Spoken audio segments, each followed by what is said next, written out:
Hi, I'm Jasmine from my sisters, and in honor of National Black HIV/AIDS Awareness Day, which is on February 7th, I'm here with Cecilio, who works for Alpha, and he's going to explain the testing process to me. But first, can you explain what Alpha is and what you do? Sure. Well, I am the lead health educator with Alpha. Alpha stands for AIDS Leadership Foothills Area Alliance. We're the only HIV/AIDS nonprofit in this area. We serve 9 counties. We serve Alexander, Allegheny, Ashburn, Caldwell, Catawba, Lincoln, Watauga, and Wilkes counties. Within those 9 counties, we provide free medical case management to individuals living with HIV/AIDS. We currently serve 183 HIV-positive clients. They range in age from 2 14-year-old girls all the way up to a 72-year-old widow. We also provide free and confidential HIV testing, which we'll be talking about later on. We're able to test any individual 13 years of age or older without parental consent. It is a finger stick test, but it's also a rapid test, so you will get your results in 10 minutes, and it's 99.7% accurate. Another thing that we do is we provide prevention education to the community. So we're going to prisons, schools, churches, wherever the community feels there's a need for education, we'll go and we'll educate people so that they can reduce their risk of getting HIV and educate others. What's all of this? Alright, so what I have here is whenever someone gets tested at Alpha, we always have to have them complete what we call informed patient consent.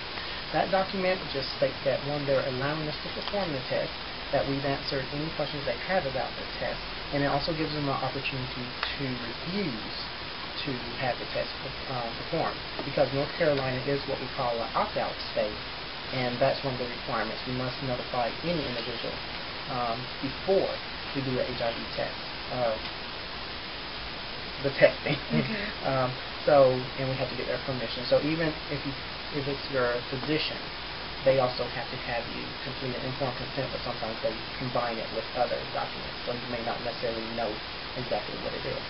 But that's the first thing we have to have them do.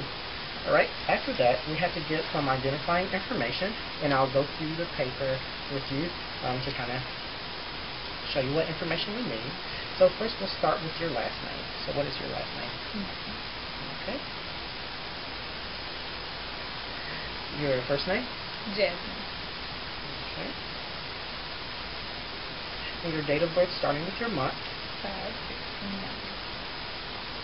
And how old are you? 19. Okay. And the reason we need that little bit of information is that's how we create an ID number to mark everyone's file, because again our testing is confidential. So the ID number consists of the first initial of the last name, first initial of the first name, the date of birth, and a 2 because you're a female. If it was a male, it would be 1. Right?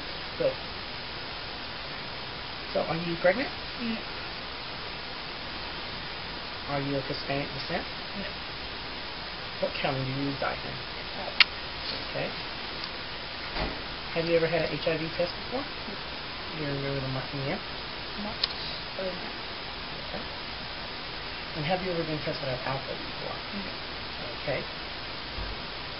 Alright, so after we go through that information, then we have to ask a series of questions to just help us to determine their risk. So I'm just going to go through some of them, and I'm going to ask you all of them. But the first question we ask is, are you a man who has sex with men? We shy away from asking if you're gay or you're a homosexual male, because some people don't identify as being gay or homosexual, but they do have sex with men. So that kind of goes back to what you said when we were discussing before we started videotaping about the download concept, where men live not an open life as a heterosexual male, but behind the door they're still having sex with men. We also ask if they're having sex with women, if they're an injection drug user. We ask them if they have or have had a sexually transmitted disease, because the presence of an STD makes it easier for someone to get HIV. We ask them if they're a survivor of domestic violence, of sexual assault, if they've traded sex for drugs, alcohol, money, or shelter, if they've had multiple partners, or what type of drug use they've had.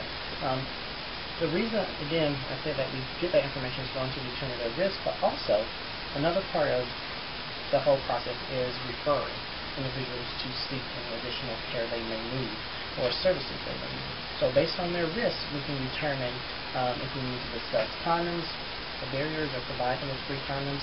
If they're survivors of domestic violence, we can try and connect them with a crisis center or some type of organization that provides services for those individuals.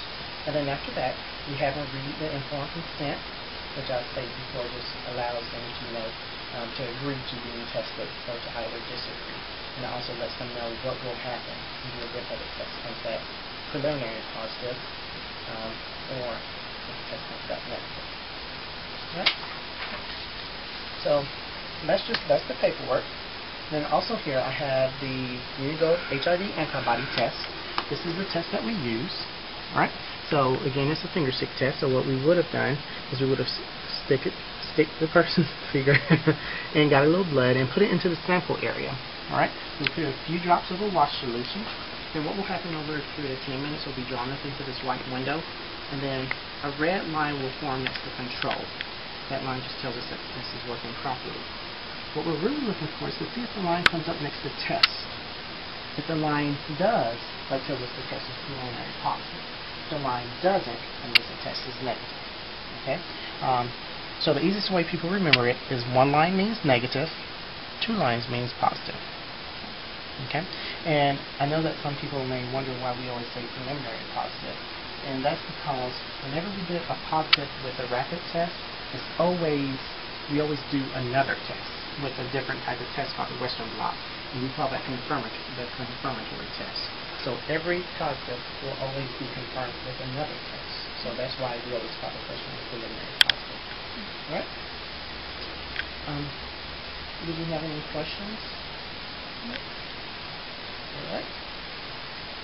I want to thank you for joining me today.